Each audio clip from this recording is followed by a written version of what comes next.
The air in the school auditorium is heavy, a suffocating mixture of lasagna, children's sweat, and the cheap floral perfume of dozens of mothers. The fluorescent lights on the low ceiling don't just illuminate, they buzz, a high-pitched, incessant sound that vibrates inside Leo's head. To him, every laugh is a scream, every side conversation is static, and the clinking of cutlery on plates is like glass breaking over and over again. He sits hunched over in his chair, his small hands over his ears, a useless barrier against the avalanche of sound. Suddenly, a balloon pops across the room. The sound, like a cannon shot in his private universe, makes him shake violently. His eyes, wide and filled with silent panic, meet those of his mother, Anya. And then, his voice, a fragile whisper, almost inaudible amid the chaos, cuts her heart. "Let's go, please." That 5-word whisper demolished the house of cards Anya called normalcy. In that instant, the deafening noise of the hall dissolved into a distant buzz, white noise in the back of her mind. The only real sound was the uneven beating of her own heart, echoing her son's plea. An overwhelming guilt, dense and cold, rose in her throat. It wasn't the first time. She rewound the tape of her life in painful flashes. Cousin Stefan's birthday, where Leo spent 2 hours hiding under the gift table, surrounded by ribbons and colored paper that looked like paper monsters to him. The trip to the mall at Christmas, where the flashing lights and incessant bells sent him into such an intense meltdown that she had to carry him, screaming, to the parking lot, under the gaze of dozens of strangers. Every social event was a battlefield for him, and she, his general, kept sending him to the front lines. Why? The answer, shameful and selfish, was right there, floating in front of her. It was for her, so she could post a photo in the family group, so she could answer her own mother, who always asked if Leo was making friends yet. It was to build a facade of parental success, proof to the world, and to herself, that she wasn't failing, that her son wasn't so different. She remembered the day of the diagnosis. The doctor, a man with kind words and a tired look, talked about spectrum, sensory challenges, support. But all Anya heard was one sentence, a sentence that the life she had dreamed of for her son, a life with sleepovers, soccer teams, and girlfriends, might never exist.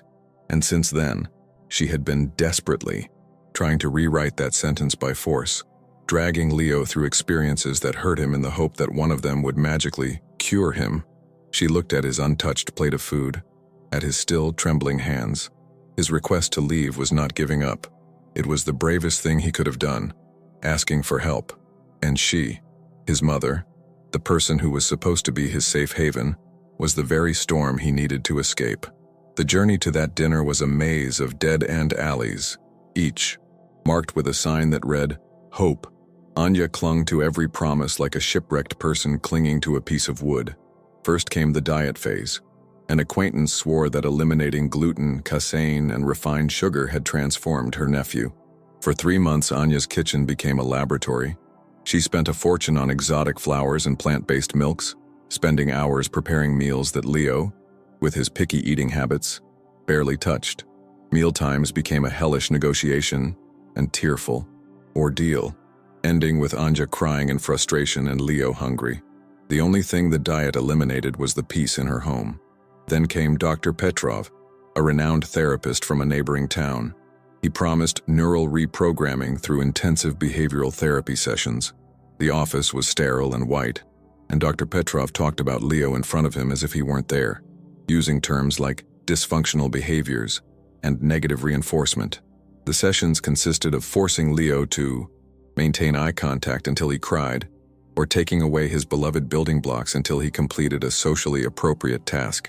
Leo began having nightmares. He, who loved building complex structures, stopped touching his blocks. They gathered dust on the shelf, a silent monument to that false hope. The worst part was the family pressure. At a Sunday lunch, her father-in-law, a practical man of few words, said, "In my day, this was solved with more discipline. You need a firmer hand, Anya." The words, though not meant maliciously, hurt her deeply. They made her doubt her instincts, made her believe that it was her fault, that her love and patience were actually weakness. Every piece of advice, every failed therapy session, every penny spent, eroded her confidence. leaving her exhausted and increasingly distant from the son she so desperately wanted to help. She didn't realize that in trying to fix him, she was breaking the most important thing they had: mutual trust. The conflict at the dinner table was a silent and cruel play. Mark, her husband, held her hand under the paper towel. "Anya, please. 5 more minutes," he whispered, his face a mask of pleading and embarrassment. Mark loved Leo with fierce devotion, but his love manifested itself in other ways. He believed in resilience, in facing discomfort in order to grow stronger. For him, leaving was giving in, teaching Leo that running away was the solution. The world isn't going to adapt to him. We have to help him. Adapt to the world, he had said so many times. Anya understood his logic, but she felt in her bones that it was flawed, that it didn't take into account the real, physical pain that the stimuli caused her son. Leo's teacher, Mrs. Schmidt, approached with a radiant, oblivious smile. "Leo, how nice to see you. Thomas and Max are asking why you're not on the trampoline. Come on, it'll be fun." She touched Leo's shoulder, and he flinched as if he had been shocked. The teacher didn't notice. To her, it was encouragement. It was inclusion. To Leo, it was another order, another expectation he couldn't fulfill. Anya forced a smile that didn't reach her eyes. "He's a little tired today, Mrs. Schmidt." It was her standard excuse, the phrase she used to protect Leo without exposing the truth that few wanted to hear. Across the hall, Anya saw 2 mothers from Leo's class talking and looking in her direction. One of them whispered something and the other laughed, covering her mouth with her hand. They weren't bad people. They were probably just commenting on their own children, on how tired they were after a long week. But in Anya's paranoia, every glance was a judgment. Every laugh was about them. That hall wasn't a community. It was a courtroom. Leo was the defendant, accused of not being normal. Mark was the prosecutor, asking him to try harder. The teacher was a well-meaning but blind witness, and she, Anya, was the only one who could hear the silent verdict her son was giving. Guilty, exhausted, sentenced to a suffering that no one else could see. Leo's 5 words, "Let's go, please," acted like a switch. In the blink of an eye, Anya's mental noise, the cacophony of guilt, fears, and social expectations, ceased. A deep, clear silence settled in her mind. In that silence, a single truth emerged, pure and unshakable. Her duty was not to the teacher, to the other mothers, or even to Mark's well-intentioned logic.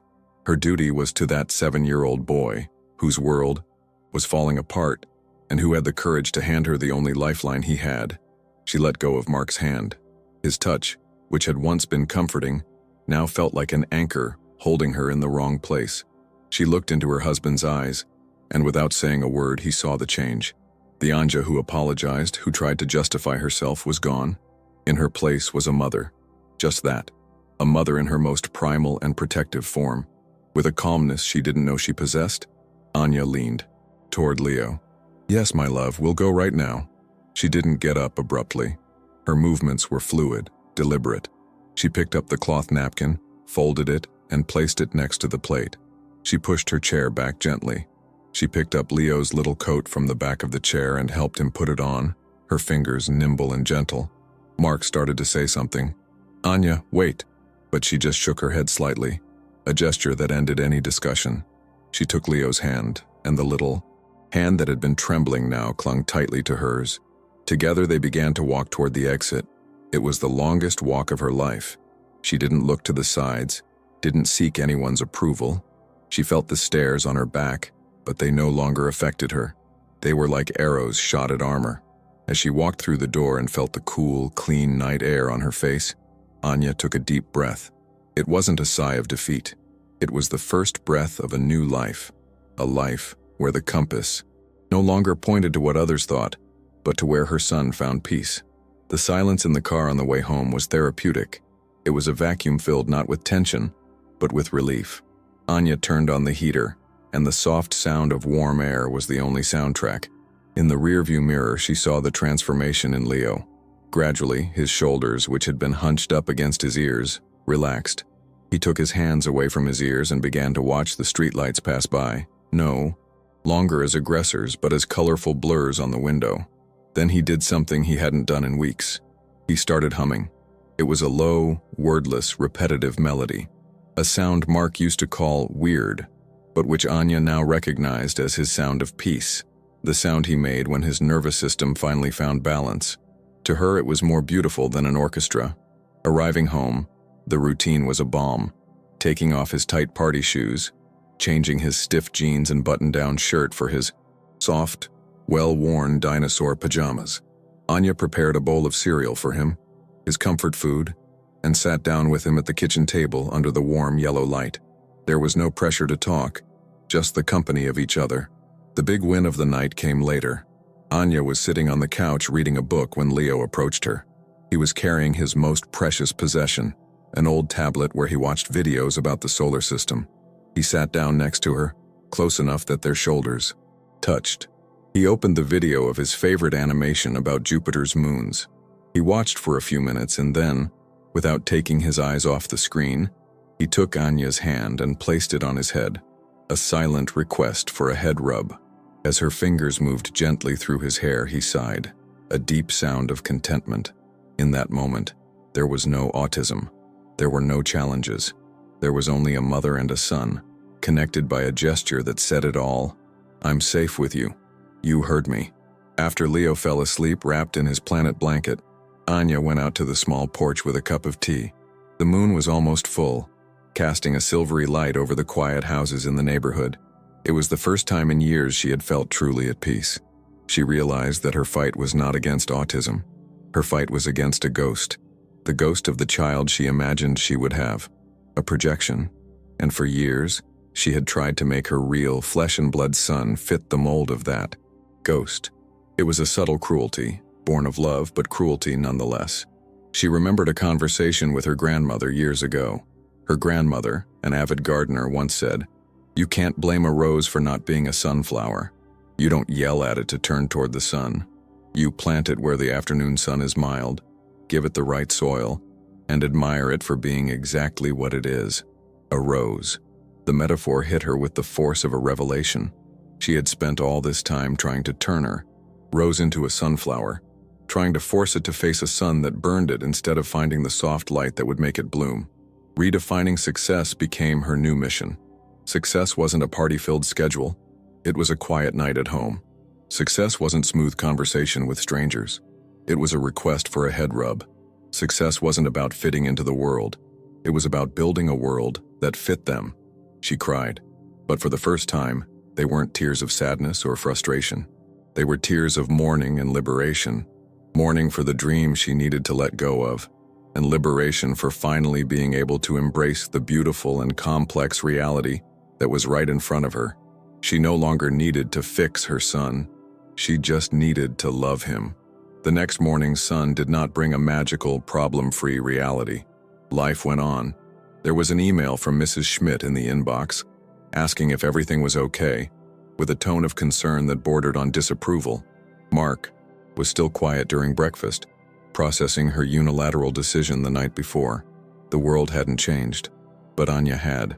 She replied to the teacher's email with gentle but firm honesty, explaining that the environment was overwhelming for Leo and that they needed to prioritize his well-being. It was the first time she had used the truth as a shield instead of an excuse.